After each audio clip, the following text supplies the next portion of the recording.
ओडिशा में रेल हादसा कैसे हुआ, इसका दोषी कौन है, क्या दोषी को सजा मिलेगी? ये सारे सवाल अगर आपके मन में हैं तो हम आपको जानकारी के लिए बता दें कि ओडिशा रेल हादसे की जांच जो है वो अब सीबीआई को सौंपी जाएगी।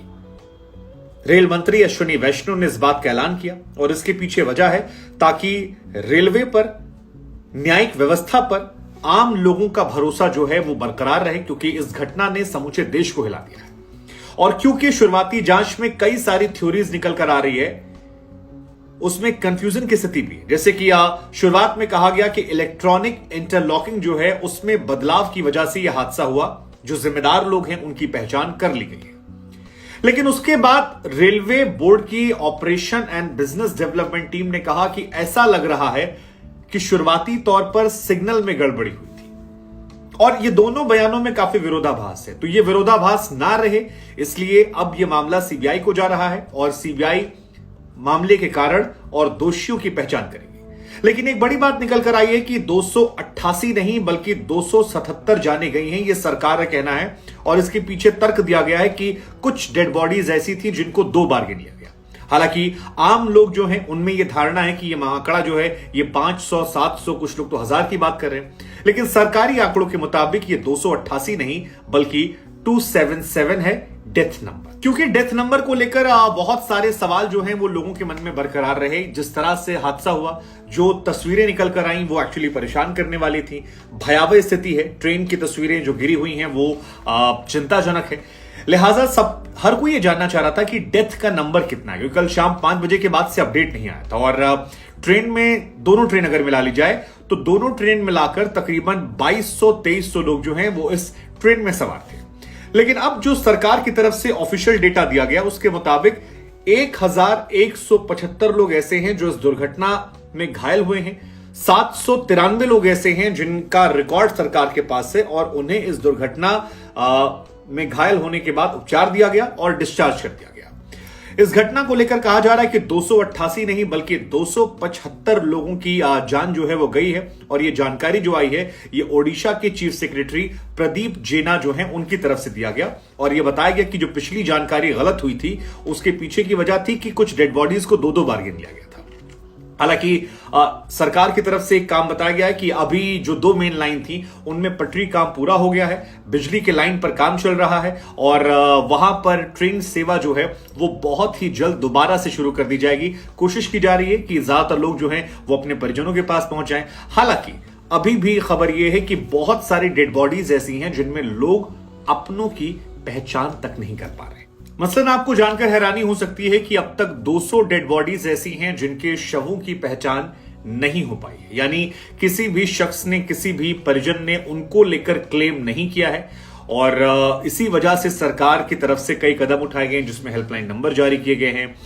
तस्वीरें जो हैं वो 2-3 वेबसाइट बना दी गई हैं जिनको अपलोड कर दिया गया है। और जो हादसे वाली जगह है वहां पर जहां पोस्टमार्टम हो रहा है या जहां पर घटना हुई है वहां पर एक टेबल लगाई गई है जिस पर तमाम डेड बॉडीज की तस्वीरें जो हैं रख दी गई हैं, ताकि आप आइए, अगर आपके परिजन हैं तो आप उनकी तस्वीर को पहचान सकते हैं और उस पर एक नंबर है जिसके जरिए आप उनको ले जा सकते हैं अगर आप उनका अंतिम संस्कार करना चाहते हैं। हालांकि एक बड़ी जानकारी निकल कर आ रही है कि इनमें से ज्यादातर जो डेथ हुई है वो प्रवासी मजदूरों की हुई है और ये थोड़ा हैरान करने वाला है। कहा जा रहा है कि इसीलिए जो परिजन हैं वो धीरे धीरे ओडिशा पहुंच रहे हैं। फिलहाल कई परिवार ओडिशा में हैं और सरकार की तरफ से 3 वेबसाइट जो है वो जारी कर दी गई। एक वेबसाइट है srcodisha.nic.in, दूसरी वेबसाइट है bmc.gov.in और तीसरी वेबसाइट है osdma.org। ये 3 वेबसाइट है।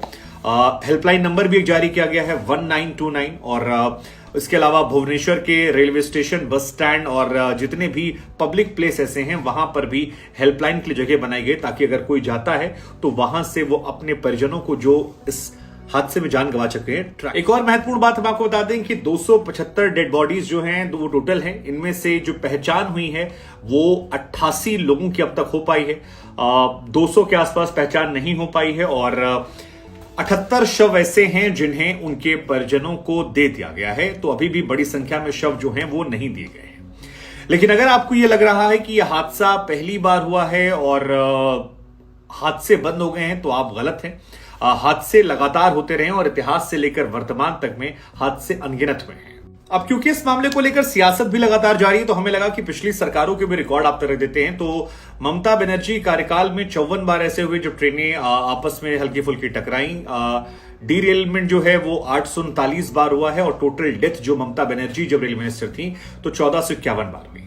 नीतीश कुमार के कार्यकाल की बात करेंगे तो 1500 से ऊपर लोगों की डेथ हुई थी, 1000 बार डीरेलमेंट का था और कोलिजन की घटनाएं 79 टाइम्स थी। और लालू जी के टाइम में 550 बार डीरेलमेंट, 51 बार कोलिजन और 1159 बार ऐसा हुआ जब लोगों की मृत्यु हुई, इतने कुल लोगों की।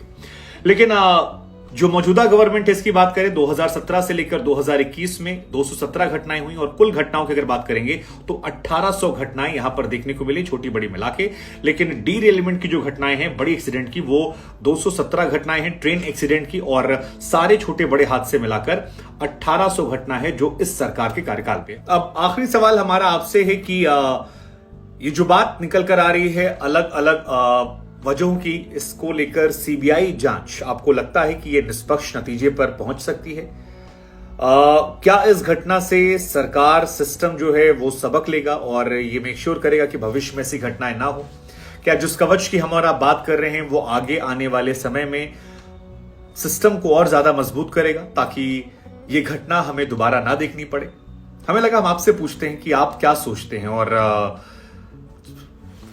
जो आरोप प्रत्यारोप का दौर है ये तो चलिए अपनी जगह पर है, लेकिन जिस तरह से ये काम हुआ, जिस तरह से घटनाएं हुई और बहुत दिनों बाद इतनी बड़ी घटना हुई, तो ये अपने आप में सवालिया निशान है। आपको लगता है कि ये घटना मतलब आपके अपने एक्सपीरियंस से किसकी वजह से हो सकती है?